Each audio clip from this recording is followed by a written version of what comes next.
Bonjour, je m'appelle William Eldin, je suis le CEO de 22. 22, c'est une entreprise de vision par ordinateur. Donc, on est éditeur de logiciels et notre spécialité, c'est faire des algorithmes qui comprennent le monde comme un œil humain. Donc, notre objectif, c'est d'apprendre d'un maximum de nombre d'objets et de règles de vie humaine.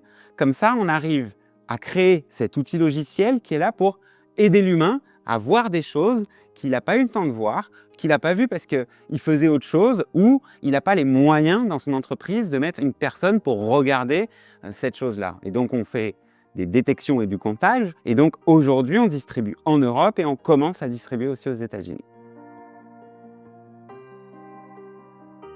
Alors, notre solution d'IA, notre logiciel, s'installe soit directement derrière les caméras existantes de nos clients, soit en cloud.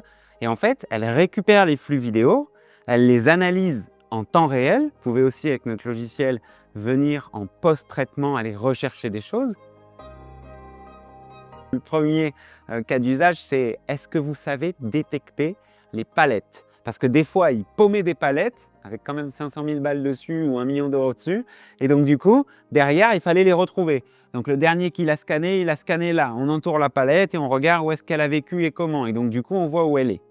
Ensuite, il y a aussi le temps réel, où de temps en temps, il y a des palettes avec beaucoup d'argent et de valeur dessus, mais qui doivent être embarquées très vite dans le camion. C'est les process, elles doivent rester 30 secondes, pas plus, parce qu'elles sortent de zone sécurisée, elles retournent dans une zone sécurisée et elles sont mis à quai. Nous, on enclenche un compte à rebours. Et en fait, dès qu'il y a du monde qui s'approche autour, qui commence à zoner un petit peu, ou si ça dépasse le compte à rebours, alors alerte en temps réel, le PC sécurité est prévenu et donc du coup, ça permet de mieux la contrôler. On pilote aussi les déchargements et les chargements. C'est-à-dire qu'il y a des caméras à chaque fois sur les quais de chargement devant les portes où les camions viennent en marche arrière. Et en fait, en fonction du chargement du poids lourd, on dit à quel pourcentage de chargement en est le poids lourd. Et ce qui permet aux opérateurs de faire partir le bon poids lourd au bon moment, ou s'il y en a un qui reste bloqué à 90% depuis plus de 2 heures, alors ils viennent tous débloquer la situation. Donc on est dans un vrai relais opérationnel de chargement, déchargement, transfert des marchandises pour être plus efficace en temps et surtout pour éviter de perdre de la valeur et de la marchandise. Alors, il y a beaucoup d'enjeux éthiques autour de l'intelligence artificielle et encore plus maintenant des enjeux juridiques. Donc, forcément, c'est une techno qui a des capacités hallucinantes. Et donc, quand on a des capacités hallucinantes, on fait peur.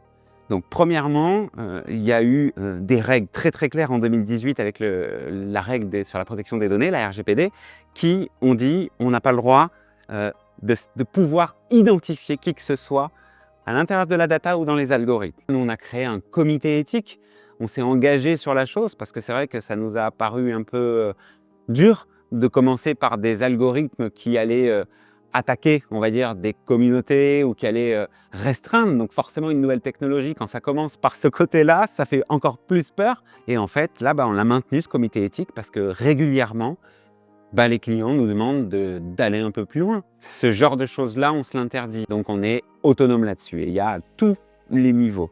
Il y a la data, comment on la collecte, comment on la garde. Il faut tout anonymiser, flouter, puis tout effacer. Et on ne retient aucune donnée, on traite tout en moins de 100 millisecondes. Donc, du coup, on ne conserve rien.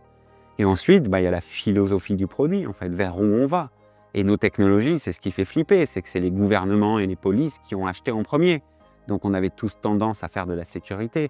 Donc, dans tout ce qui est jusqu'à l'usage, on se doit de contrôler nos utilisateurs pour pas qu'il y ait de la dérive.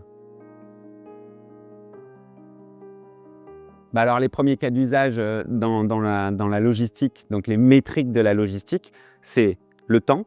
On a réussi à faire gagner aujourd'hui entre 5 et 10% de temps sur les chargements, déchargements. Donc ça, c'est quand même une métrique essentielle parce que ça veut dire plus de camions, plus de déchargements, plus de marchandises en transit. Ensuite, il y a un autre indicateur qui est important, c'est le nombre de salariés qui sont mis à la tâche dans des périodes de rush. Avant, on avait un feeling qu'il y avait une période de rush.